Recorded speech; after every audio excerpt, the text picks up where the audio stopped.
milieu des ruines de Bakhmout, alors que les tirs résonnent au loin, Alexander Simonov, qui se présente comme un correspondant de guerre, se filme aux côtés des soldats russes. Nous allons faire une visite de reconnaissance dans les quartiers est de la ville. Nos forces sont entrées quasiment dans le centre de Bakhmout.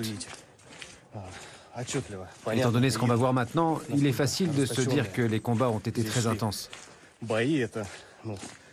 C'est une vraie boucherie. On ne peut pas appeler ça autrement. Depuis plus de 3 mois, la ville est pilonnée en permanence. Les Russes en ont fait l'une de leurs priorités. Mais de leur côté, très peu d'images filtrent. Sur ces vidéos très rares, ils lèvent une partie du voile sur leur stratégie. C'est la ligne de défense des Ukrainiens, là? Oui, c'est leur tranchée. Là, il y avait un tunnel. Et donc ils tiraient d'ici, ensuite ils repartaient dans la cave du bâtiment. Et comment est-ce qu'on prend d'assaut ce genre de lieu? On rentre dans le bâtiment.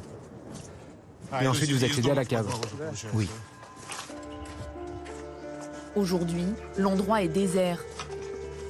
Les Russes disent avoir pris possession de cette zone en rouge. Ils revendiquent désormais toute la partie orientale de la ville et cherchent toujours à avancer pour gagner du terrain. Il y a très peu de temps, un hôpital de campagne a été installé ici, tout près de la ligne de front, pour soigner le plus rapidement possible les blessés. Nos combattants qui ont été blessés au moment de l'assaut de Bakhmout. Maintenant, on va voir comment tout ça fonctionne et à quoi ça ressemble. Alexander Simonov est accompagné ici d'Evgeny Prigojine, le chef de la milice Wagner, déployé actuellement à Bakhmout. Tout fonctionne ici? Oui, tout fonctionne.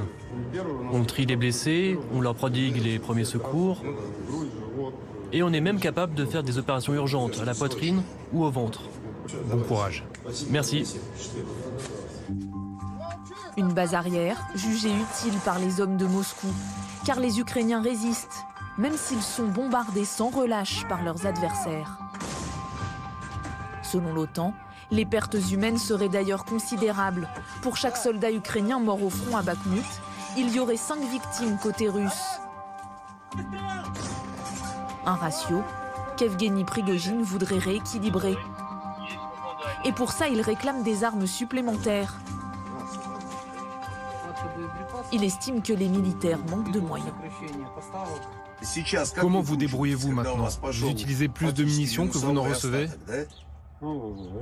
Les gars d'un autre régiment numéro nous ont aidés. Ils ont apporté l'équivalent d'une journée de munitions. Grâce à cela, on a pu tenir la journée. 50 ou 60 obus, n'est-ce pas? Oui, mais en réalité, ça ne représente pas grand-chose. Les forces de Wagner seraient-elles en train de s'essouffler? La bataille de Bakhmout est-elle synonyme d'un ultime combat pour les mercenaires? Evgeny Prigojine laisse planer le doute. Что будет после взятия Бахмута? Вам министр обороны сказал о том, что после взятия Бахмута у нас откроется оперативный простор. И в настоящий момент мир не сталкивался еще с российской армией, хорошо подготовленной. Идеально подготовленные, они ждут своего часа. Как раз того самого после открытия оперативного простора ЧВК «Вагнер» после Бахмута. Des menaces, de la communication, voire de la propagande, et un message adressé tout particulièrement au président ukrainien. Не могу не обратиться к чреватому, к Залужному и, как обычно, к Владимиру Александровичу Зеленскому. Это наше традиционное обращение из Бахмута, поэтому, Владимир Александрович, приветствую вас.